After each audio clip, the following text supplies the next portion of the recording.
I mean, one of the insights that has to be conceptually understood is that we at Strike view Bitcoin as the world's best monetary network. In fact, it's the best monetary network conceived in human history. And so if you look at existing monetary networks like the Visa network or the Square network or the PayPal network, I mean, all monetary networks are out to set and achieve, virtually the same thing: define identity within the network, like what's the difference between my Visa card and Peter's Visa card; define payment standards, so how to send a payment, how to receive a payment; how finality is achieved, how clearance is achieved, how credit is issued and settled within a network. And, you have like hundreds of different monetary networks all over the world, and they're private and they're bifurcated. And my Cash App identity doesn't talk to my PayPal identity. They aren't interoperable with each other. They live independently and they compete. And so the insight that we have at Strike is that Bitcoin is the world's first open monetary network. It's open. It's ultimately inclusive to everyone on the planet. It works in the developing world the same it works in the developed world. It works in El Zante the same it works in Chicago. It also can achieve final clearance, cash finality, all the payment standards and general goals of any monetary network cheaper, faster, and better.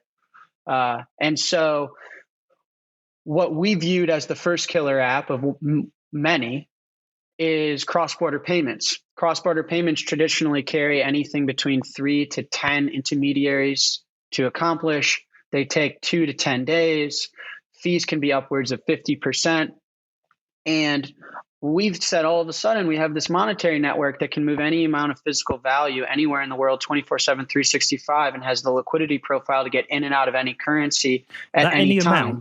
Check that any amount is really super important though, right? Yeah, exactly. And so anyway, the thesis was if we can use Bitcoin, the rails, the network, and not necessarily make you hold the asset and get a multi-sig set up, but if I can link my Chase Bank account that's interoperable with the Bitcoin network and Peter, his British pound account that's interoperable with the network, in theory, I can make a payment from Peter from my US dollars in Chicago to his pounds in Bedford. And how that would work is the dollars are debited from my Chase account, transferred to Bitcoin, zipped across the ocean and across the border over the Lightning Network, where it lands there in a second and at no cost, and then transferred right back into pounds.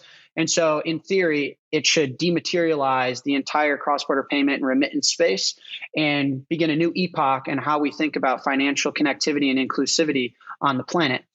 And to your point, Peter, it's really, really important to identify any amount.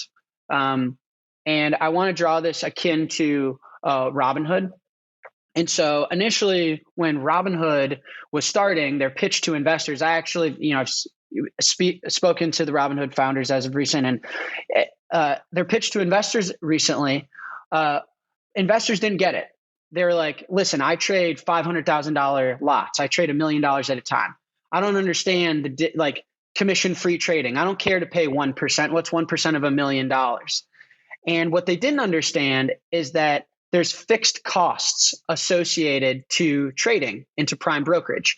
And that sure, it's 1% if you're trading $1 million, but it could be 50% if you're trading $10 because there's a base minimum fee that is associated to brokerage.